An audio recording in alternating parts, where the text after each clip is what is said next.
Olá, eu sou Lucas Buchili, escritor e mediador de leituras, e hoje, através do projeto Amores e Desamores, a Família na Literatura, eu selecionei para ler para vocês um conto da Adélia Prado, chamado Sem Enfeite Nenhum, que está nessa seleção feita pelo Ítalo Morricone e editada pela editora Objetiva, através desse livro, Os 100 Melhores Contos Brasileiros do Século. É um livro super interessante, ele traz 100 narrativas, 10 contos para cada década, que o Ítalo Morricone selecionou. São autores diversos, com temáticas e linguagens variadas entre si. E o conto que eu escolhi é um conto da Adélia Prado. Ele foi selecionado primeiro porque, como leitor, é um conto que me interessa muito e me emociona bastante do ponto de vista de se pensar essa mãe, essa mulher tão oprimida pela vida e que essa opressão acaba reverberando as relações que ela estabelece com a família, mas também porque eu acho que a Adélia é uma voz ainda muito presente na comunidade literária, né? E de uma qualidade bastante singular. E eu acho que a relevância da Adélia me convoca a trazê-la para esse projeto e fazer a escrita dela presente também nos nossos debates, nas nossas leituras. Então, eu leio com vocês agora o conto Sem Enfeite Nenhum e a gente volta a conversar na sequência. A mãe era desse jeito.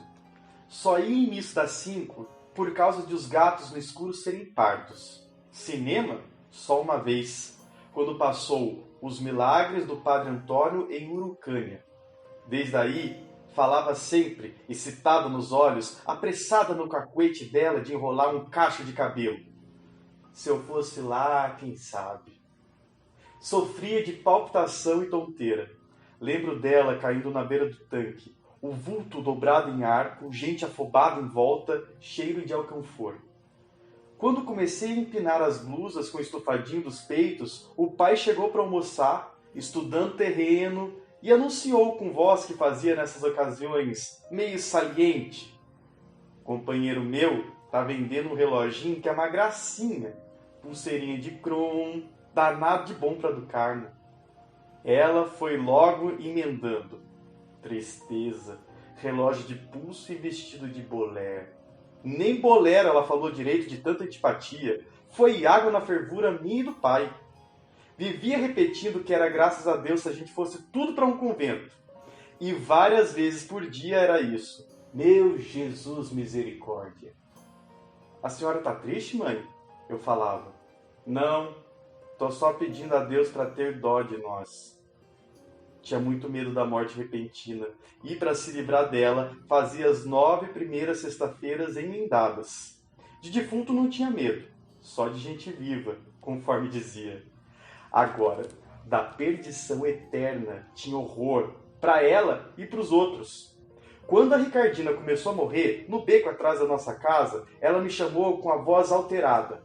Vai lá, a Ricardina tá morrendo, coitada. Que Deus perdoe ela. Corre lá. Quem sabe ainda dá tempo de chamar o padre. Falava de arranco, querendo chorar, apavorada. Que Deus perdoe ela. Deus perdoe ela. Ficou falando, sem coragem de aluir do lugar. Mas a Ricardina era de impressionar mesmo. Imagina que falou para a mãe uma vez que não podia ver nem cueca de homem, que ela ficava doida. Foi mais por isso que ela ficou daquele jeito, rezando para a salvação da alma da Ricardina. Era a mulher mais difícil, a mãe. Difícil, assim, de ser agradada. Gostava que eu tirasse só 10 e primeiro lugar. Para essas coisas não poupava. Era pasta de primeira, caixa com 12 lápis e uniforme mandado plissar. Acho mesmo que meia razão ela teve no caso do relógio. Luxo bobo para quem só tinha um vestido de sair. Rodeava a gente estudar e um dia falou abrupto por causa do esforço de vencer a vergonha. Me dá seu lápis de cor. Foi falando e colorindo de laranjado uma rosa geométrica. Você põe muita força no lápis.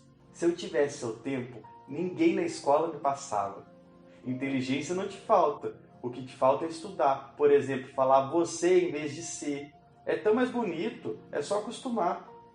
Quando o coração da gente dispara e a gente fala cortado. Era desse jeito que estava a voz da mãe. Achava estudo a coisa mais fina e inteligente era mesmo. Demais até. Pensava com a maior rapidez. Gostava de ler de noite, em voz alta, junto com a tia Santa, os livros da biblioteca. E de um não esqueci, pois ela insistia com gosto no título dele, em latim, Magna Peccatris. Falava era entusiasmo e nunca tive coragem de corrigir, porque toda vez que usava essa palavra estava muito alegre. Feito naquela hora, desenhando, feito no dia de noite, o pai fazendo serão, ela falou: coitado, até essa hora no serviço pesado. Bom também era ver ela passando creme Marcília no rosto e anti-sardina número 3, se sacudindo de rir depois, com a cara toda empolada. Sua mãe é bonita, me falaram na escola. E era mesmo, o olho meio verde. Tinha um vestido de seda branca e preto e um mantô acinzentado que ela gostava demais. Dia ruim foi quando o pai intestou de dar um par de sapato para ela. Foi 3 vezes na loja. E ela botando defeito, achando o modelo jeca, achando a cor regalada, achando aquilo uma desgraça. E que o pai tinha umas bobagens. Foi até se enfesar e arrebentar com o trem, de tanta raiva e mágoa. Mas sapato é sapato. Pior foi com o crucifixo. O pai, voltando de cumprir promessa em Congonhas do Campo, trouxe de presente para ela um crucifixo torneadinho, o cordão de pendurar, com bambolim nas pontas, a maior gracinha. Ela desembrulhou e falou assim: bonito, mas eu preferia mais se fosse uma cruz simples, sem enfeite nenhum. Morreu sem fazer 35 anos, da morte mais agoniada, encomendando com a maior coragem a oração dos agonizantes. Reza aí pra mim, gente. Fiquei hipnotizada olhando a mãe. Já no caixão tinha a cara severa de quem sente dor forte, igualzinho no dia que João Antônio nasceu. Entrei no quarto querendo festejar e falei sem graça: a cara da senhora parece que está com raiva, mãe. O Senhor te abençoe e te guarde. Volva a ti o seu rosto e compadeça de ti. O Senhor te dê a paz. Esta é a bênção de São Francisco que foi abrandando o rosto dela, descansando, descansando, até como ficou, quase entusiasmado. Era raiva não, era marca de dor. É isso que a Adélia faz. Adélia Frava. Acho que é uma das escritoras que eu conheço que mais me traduz o que eu imagino ser o universo feminino, porque a Adélia fala de tantas mulheres, né, dentro de uma voz só.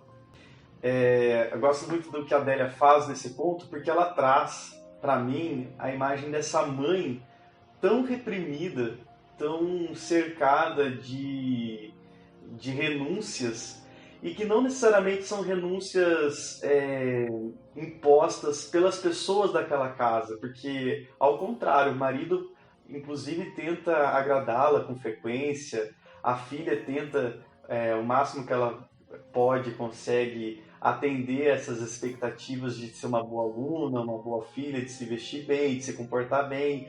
Então, não necessariamente são renúncias impostas pela família, mas eu acho que são renúncias que são as dores de toda uma humanidade feminina que essa mãe carrega em si.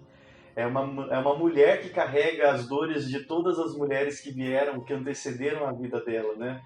E isso, para mim, é uma imagem extremamente forte e que eu acho que o que a Adélia faz também me provoca até certa dor, porque apesar do humor, apesar desse tom leve e gracioso que ela traz para o conto, né, com esses sotaques de Minas Gerais, esses cacuetes e esses costumes muito daquela região que ela traz, desde referências cinematográficas, a vestuário, a um contexto de uma época também, que traz um frescor para as imagens do conto. De repente ela me surpreende com essa morte abrupta de uma mulher profundamente jovem, antes dos 35 anos de idade, e que carrega no seu rosto essas frustrações, essas dores, essas angústias guardadas por uma vida não vivida, né? De uma vida almejada, imaginada, mas por diversos fatores de violência ao feminino,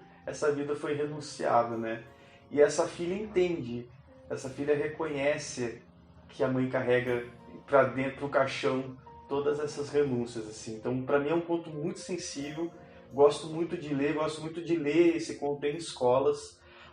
Já li esse conto no estado do Paraná e apesar de ter essa distância geográfica, né, entre Minas e Paraná, acontecem muitas identificações entre o público leitor daqui, as meninas jovens daqui e essas tantas mães que amam, mas que ainda assim têm muita dificuldade em se relacionar com esse ser mulher que elas são.